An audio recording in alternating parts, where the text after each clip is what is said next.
Gracias, diputada presidenta. Muy buenas tardes, compañeras y compañeros diputados.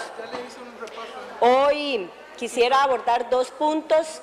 El primero de ellos es que ciertamente y de forma muy rápida hoy celebramos el Día de la Democracia costarricense. Me parece que es un día que no puede pasar desapercibido. Es un día para reivindicar una lucha de las personas manifestada en las urnas y además por el respeto al proceso electoral. Pero más allá de eso, la democracia no es solamente salir a votar, es construir ciudadanía. Y yo quisiera, a razón de ello, resaltar el ejemplo que viví el viernes pasado, donde tuve la oportunidad de cuidar de forma voluntaria la aplicación de las pruebas de bachillerato, y quisiera resaltar la labor del Colegio San Luis Gonzaga en Cartago, donde me tocó cuidar.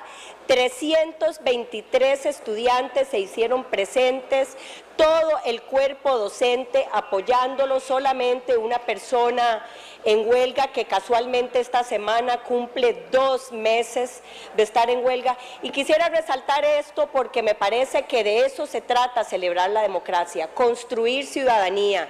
Y es un buen momento para recordar que a lo largo y ancho del país hay muchísimos colegios que ya retomaron sus clases, que están apoyando a los jóvenes y que han podido permitir que se haya hecho la aplicación de esas pruebas. El otro tema al que quisiera hoy hacer referencia, y me parece sumamente importante, es una noticia que se ha dicho en los últimos días y en los medios escritos, de prensa escrita, y que tiene que ver con el cambio del límite de inversión de los recursos de pensiones que pueden usarse en bonos del sector público, principalmente en el tema de gobierno central.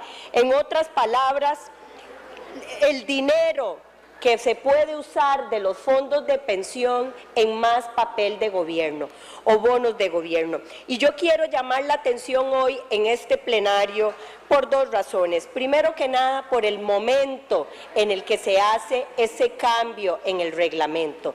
Ciertamente considero que técnicamente es oportuno, permite ampliar y diversificar muchísimo más, el definir con más libertad los portafolios, pero me preocupa enormemente en el momento en el que sucede, por la situación coyuntural que está viviendo el país, pero además, y quisiera señalar en esto, es porque cuando me voy a revisar y a leer con detenimiento el acta de la Junta Directiva del Banco Central de Costa Rica referente a las letras del Tesoro, con fecha 25 de septiembre del 2018 y con el tema de adquisición de letras del Tesoro, casualmente, cuando doy lectura a esto por un tema de revisar cómo se dio eso, en él, por tanto, en el inciso F de esa acta, en los considerandos, quisiera señalar lo siguiente.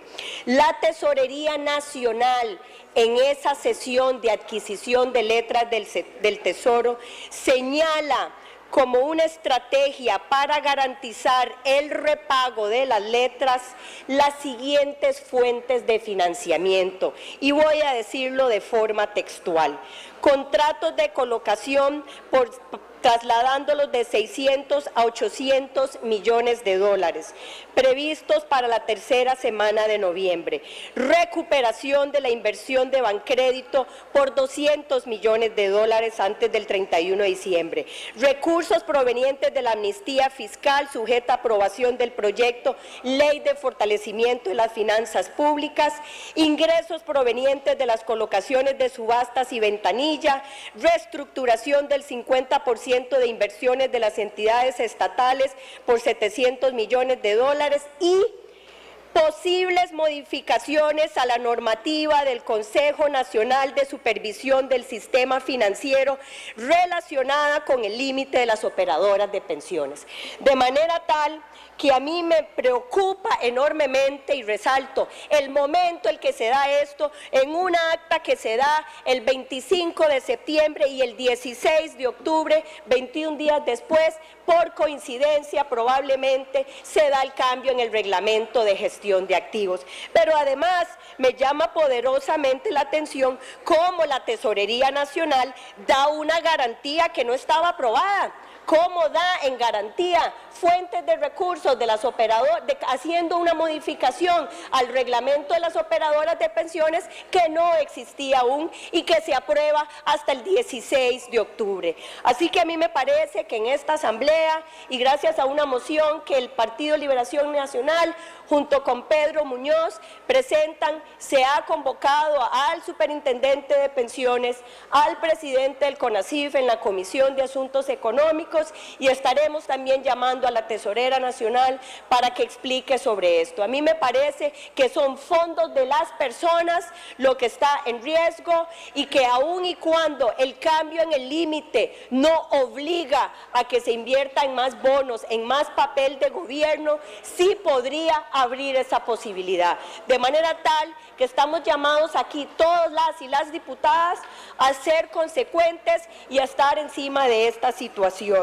Yo también he consultado a todas las operadoras de pensiones qué es la opinión que tienen al respecto sobre esto. La Asociación la Asociación Costarricense de Operadoras de Pensiones, así como el Banco Nacional, han manifestado que se posponga la discusión en este cambio del reglamento de gestión de activos por un plazo prudente. Repito, que considero que técnicamente es correcto. Lo que me preocupa y llama la atención es el momento en el que se da con una situación fiscal y donde se le esté apostando como una fuente de recursos para pagar letras de tesoro a esto. Entiendo que la gestión de activos tiene un tiempo para entrar, pero nadie quita que se paguen estas letras y después se adquieran otras, y eso pueda servir como fuente. Muchas gracias.